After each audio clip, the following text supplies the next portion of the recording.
Good morning students.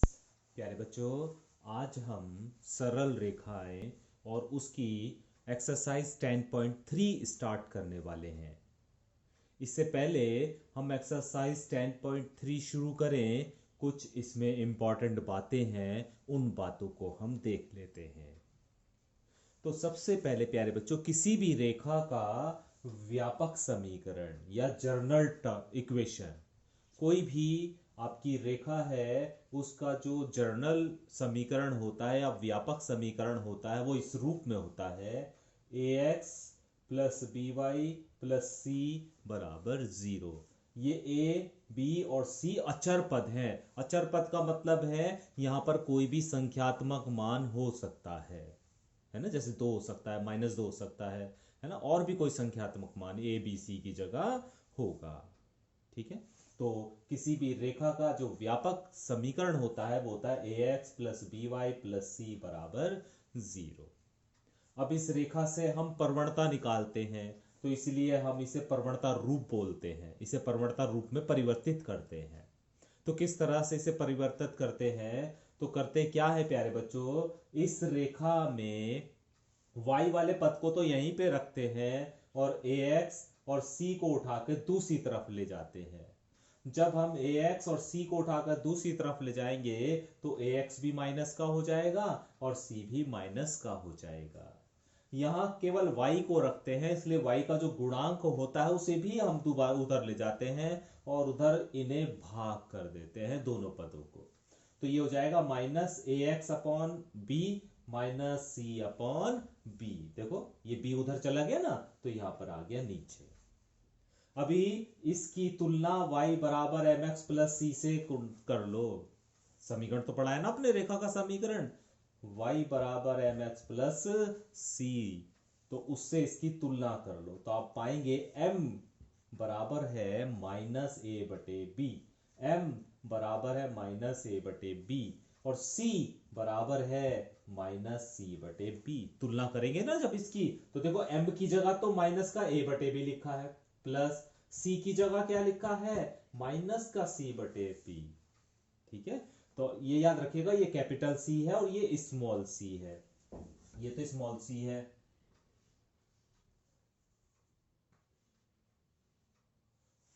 और ये capital C है, कंफ्यूज मत होइएगा।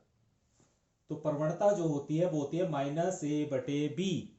तो प्यारे बच्चों, a का मतलब क्या होता है, x का गुणांक, x का गुणांक, और b का मतलब क्या होता है, y का गुणांक, और c का मतलब क्या होता है, अचर पद। c का मतलब होता है अचर पद। तो प्यारे बच्चों, अगर आपको कोई समीकरण दी गई है और उसकी प्रवणता निकालनी है तो आप सीधे भी प्रवणता निकाल सकते हैं ऐसे लिख के कि प्रवणता बराबर होती है माइनस x का गुणांक बटे y का गुणांक। तो रेखा में जो भी x का गुणांक होगा उसको y के गुणांक से भाग कर देंगे और माइनस का चिन्ह लगा देंगे, तो रेखा की प्रवणता आ जाएगी। डायरेक्ट आप निकाल सकते हैं, लिख सकते हैं। ठीक है, या फिर उस रेखा को, जो भी आपको रेखा दी गई है उसे इस रूप में परिवर्तित कर सकते हैं, जैसे मैंने करा ना कि y वाले पदों को यहीं रखा, बाकी को उठा के दूसरी तरफ ले गए, फिर y का जो भी गुणांक है उसे भी उठा के दूसरी तरफ ले गए और इससे इसकी तुलना कर ली तो m का मान आ जाएगा। एक तो ये तरीका हो गया। और अगर आप डायरेक्ट आप प्रवणता का मान निकालना चाहते हैं तो सीधा आप ये फॉर्मूले का यूज कर सकते हैं, माइनस x का गुणांक बटे y का गुणांक। x का जो भी गुणांक होगा वहां पर वो अपॉन y का जो भी गुणांक होगा वो, और माइनस का चिन्ह आ जाएगा आपका। ठीक है, अभी अंतःखंड के रूप में किस तरह से ज्ञात करना है, आप जानते हैं ना अंतःखंडित रूप, x अपॉन ए प्लस वाई अपॉन बी बराबर 1 होता है, जहां पर a और b x अक्ष पर कटा अंतःखंड और y अक्ष पर कटा अंतःखंड होता है। ये आप पढ़ चुके हैं पिछले एक्सरसाइज में, है ना। अभी इस रेखा का अंतःखंडित रूप कैसे लिखेंगे, अंतःखंड के रूप में इसे कैसे लिखेंगे, तो क्या करेंगे, इस c को उठाकर दूसरी तरफ ले जाएंगे तो बचेगा ए एक्स प्लस बी वाई बराबर माइनस सी। ए एक्स प्लस बी वाई बराबर, यानी जो भी आपको क्वेश्चन मिलेगा ना प्यारे बच्चों, इस रूप में मिलेगा आपको क्वेश्चन, है ना। उसे आप प्रवणता के रूप में भी परिवर्तित कर सकते हैं और अंतःखंड के रूप में भी उसे प्रदर्शित कर सकते हैं। तो अंतःखंड रूप में जब उसे प्रदर्शित कर रहे हैं तो क्या कर रहे हैं हम, इस c को उठा के दूसरी तरफ, यानी अचर पद को उठा के दूसरी तरफ ले जाओ। तो ax प्लस बी वाई बराबर माइनस सी।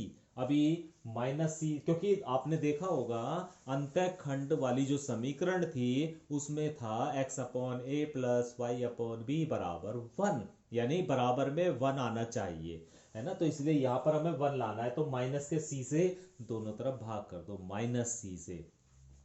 इसे भी माइनस सी से भाग कर दिया, इसे भी माइनस सी से भाग कर दिया, इसे भी माइनस सी से भाग कर दिया। तो यहां तो प्यारे बच्चों 1 बच गया, क्योंकि माइनस सी से माइनस सी को भाग करोगे तो 1 आ जाएगा। इस ए को भी उठा के नीचे ले आए, ये जो ए ऊपर लिखा हुआ है इसे नीचे ले सकते हैं, x अपॉन माइनस सी अपॉन ए, ऐसे लिखा जा सकता है, plus y upon minus c बटे बी और बराबर 1। जब आप इसकी तुलना x अपॉन ए प्लस वाई अपॉन बी बराबर 1 से करेंगे तो ये a की वैल्यू तो है और ये b की वैल्यू है, स्मॉल a और स्मॉल b की वैल्यू। और स्मॉल a का मतलब क्या होता है, x अक्ष पर कटा अंतःखंड, x अक्ष पर कटा अंतःखंड स्मॉल a, और इसकी वैल्यू कितनी हो गई, माइनस सी बटे ए। और y अक्ष पर कटा अंतःखंड स्मॉल b, और इसकी वैल्यू कितनी हो गई, माइनस सी अपॉन बी। तो अगर आपको इस तरह से समीकरण दे रखी हो और आपसे सीधा ये पूछ लिया जाए कि भाई x अक्ष पर कटा अंतःखंड कितना है और y अक्ष पर कटा अंतःखंड कितना है, तो आप सीधा ये फार्मूला लगा सकते हो, माइनस सी बटे ए। सी का मतलब होता है अचर पद और ए का मतलब होता है x का गुणांक। सी का मतलब होता है अचर पद और बी का मतलब होता है y का गुणांक। तो सीधा डायरेक्ट भी आप इन्हें इस तरह से निकाल सकते हैं, या पूरा करके इस तरह से आप उन्हें निकाल सकते हैं, ठीक है।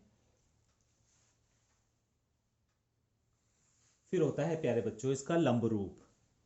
जनरल इक्वेशन हमारी ये है, व्यापक समीकरण ये है, इसे हम लंब के रूप में परिवर्तित कर सकते हैं। कैसे करेंगे, दोनों और under root a square plus b square से भाग कर देंगे, यानी x के गुणांक का स्क्वायर प्लस y के गुणांक का स्क्वायर उसका अंडर रूट से दोनों तरफ भाग कर दो।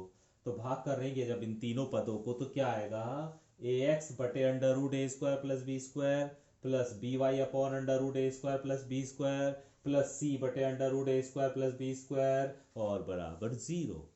इस पद को, सी वाले पद को यानी अचर पद को उधर ले जा सकते हैं, तो a बटे under root a square plus b square x plus b upon under root a square plus b square और इक्वल टू माइनस सी बटे under root a square plus b square, यहाँ पे y भी है,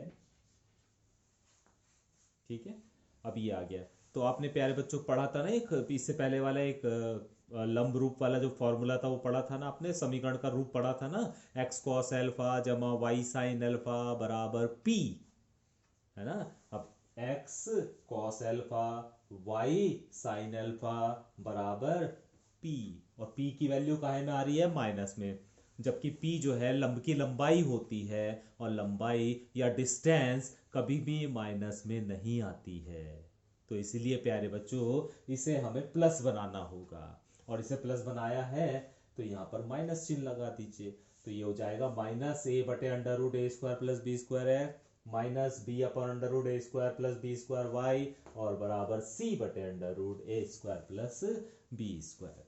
तो यहाँ पर जब हम इसे कंपेयर करेंगे तो आप पाएंगे कॉस एल्फा का मान माइनस ए बटे under root a square plus b square, sine alpha का मान माइनस बी बटे under root a square plus b square, और p का मान यानी लंब की माप होगी c बटे under root a square plus b square. बस ध्यान रखिएगा, a का मतलब है x का गुणांक और b का मतलब है y का गुणांक और c का मतलब है अचर पद, ठीक है। इन तीनों बातों को आपको याद रहेगा, तो कोई भी आपको इक्वेशन दी गई होगी तो आप सीधा कॉस अल्फा का मान निकाल सकते हैं, सीधा साइन अल्फा का मान निकाल सकते हैं, सीधा p का मान निकाल सकते हैं इस इक्वेशन से, है ना, और उसे समीकरण में रख देंगे तो आपको सॉल्यूशन मिल जाएगा, ठीक है। तो प्यारे बच्चों ये तो इस एक्सरसाइज से संबंधित कुछ बातें मैंने आपको बताई हैं, इन बातों को आप ध्यान रखिएगा ताकि एक्सरसाइज 10.3 के क्वेश्चन करना आसान हो जाए। तो अभी हम प्यारे बच्चों एक्सरसाइज के क्वेश्चन करना शुरू करते हैं ताकि जो भी बातें हमने सीखी हैं वो प्रैक्टिकली हमें आ जाए कि हमने सीखा क्या है।